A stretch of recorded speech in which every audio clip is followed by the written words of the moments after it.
Hey, how's it going, Nate? It's Guys here.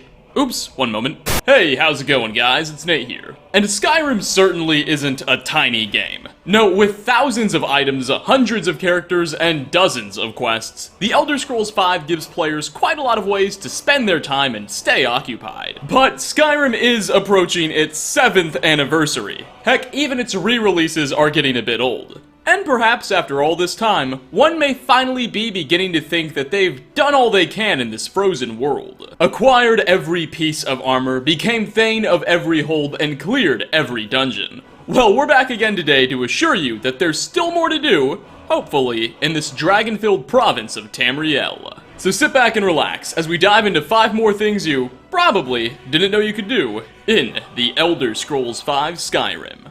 Part 14. Starting off, after infiltrating the Thalmor embassy as a part of the main questline, you'll uncover evidence that a former blade named Esbern, with considerable knowledge of the dragons, is currently hiding in the sewers of Riften. This will begin the quest, A Cornered Rat, where the Dragonborn must race to find Esbern in Riften's ratways before the Thalmor do.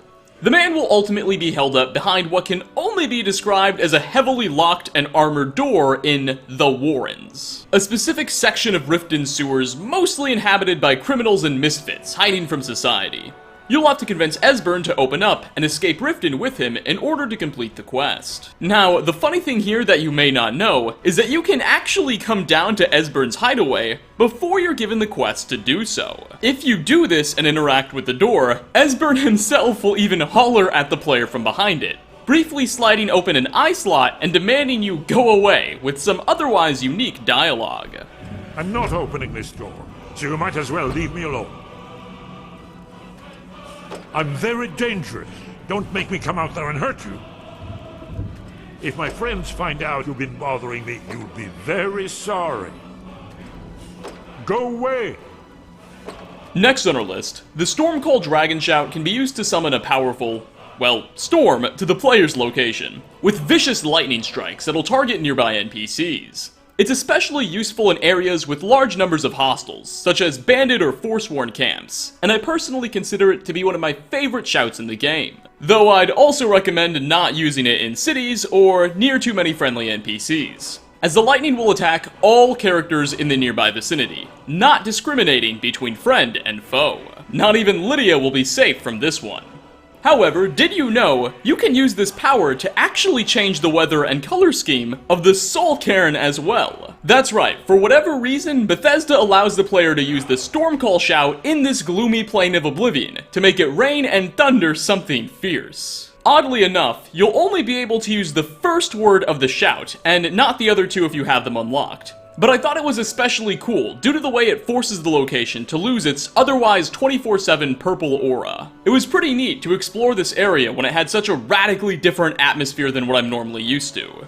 Of course, the shout is also pretty useful here too, as the Cairn is absolutely filled with enemies, and doesn't have many friendly characters for you to worry about hurting. Likewise, the Stormcall Shout can even be used in Apocrypha, Hermaeus Mora's Plane of Oblivion that you visit in the Dragonborn DLC.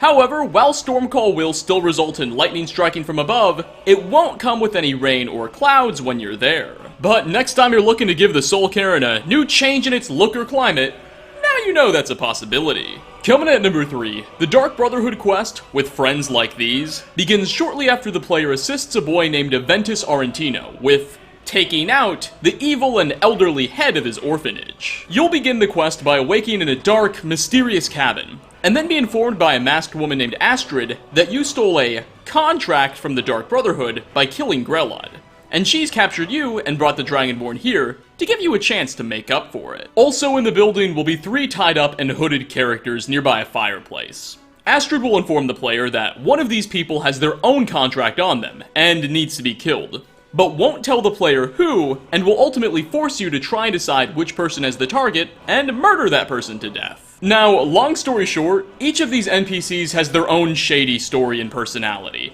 and it's reasonable to assume that really any of them could be the person you're looking for. But once you've made up your mind and killed one, you report back to Astrid, who notably won't tell you if you were right, but say that you've repaid the guild and offer you a chance to head to their Falkreath Sanctuary and join them. This, of course, begins the Dark Brotherhood questline. However, what you may not have known is that rather than just execute one of the 3 prisoners in the cabin and risk not getting the right person, you can just strike down all of them. Doing this will unlock some unique dialogue on Astrid's part, who will commend you for your going above and beyond. Well, well, aren't we the overachiever? 3 possibilities, 3 victims. Must have been one of them, right? So why take chances?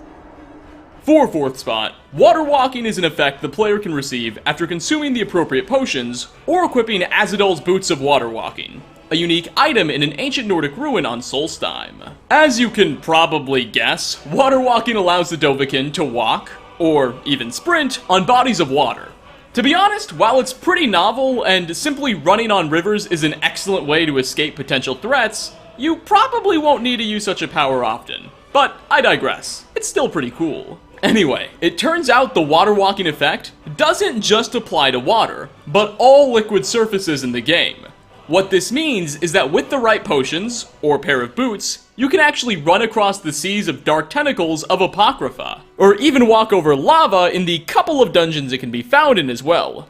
Though do bear in mind that magma will still burn the player, so make sure you've got a potion of resist fire on hand as well. Running over that weird dark stuff in Apocrypha is especially interesting and fun, as when the player is walking over water, for some reason, your maximum jump height is considerably increased. And when in Hermias More's Plane of Oblivion, this allows you to run to and even jump on top of specific islands and whatnot. Though do note that can result in you breaking certain parts of the Dragonborn DLC's questline, and running over some places in Apocrypha's waters will auto-kill you. So it's not all sunshine and rainbows. But next time you're in the mood for a change of pace in such an area, I recommend giving this a go. And finally, last on our list, Diplomatic Immunity is easily my favorite of the game's main quests. I'm sure you're all familiar with it by now. The player is sent by Delphine to infiltrate a party at the Thalmor Embassy, and try and find out if the Aldemir Dominion knows anything about, or is behind, the recent dragon attacks. You of course learn that they don't, and aren't, and frankly are just as surprised as you, but you do uncover knowledge about a lost member of the Blades named Esbern, whom you'll later have to track down. We sort of touched upon this earlier in the list. Well, as you sneak about the High Elven compound, you'll eventually find yourself in a small dungeon, where Thalmor officials are interrogating a captured Breton man named Etienne Rarnis. Once you've done away with his Aldmer interrogators, you can speak to Etienne for yourself. And from there, you can either politely free him, after which he'll tell you much of what he knows, or you can even pretend to be another interrogator, and force him to talk, which will result in you getting the same information anyway. No matter, turns out Rarnis was snatched by the Dominion in Riften, and they've been trying to get him to talk about this Esbern fellow, but he doesn't know much. TLDR is that from here, you can escape with Etienne if you opted to free him, and if you keep him protected in the ensuing battles with Dominion soldiers, and once the quest is completed and you two have escaped from the embassy, he'll thank the player for your help, and run off into the sunset. The really cool thing here is that Etienne doesn't just disappear after this.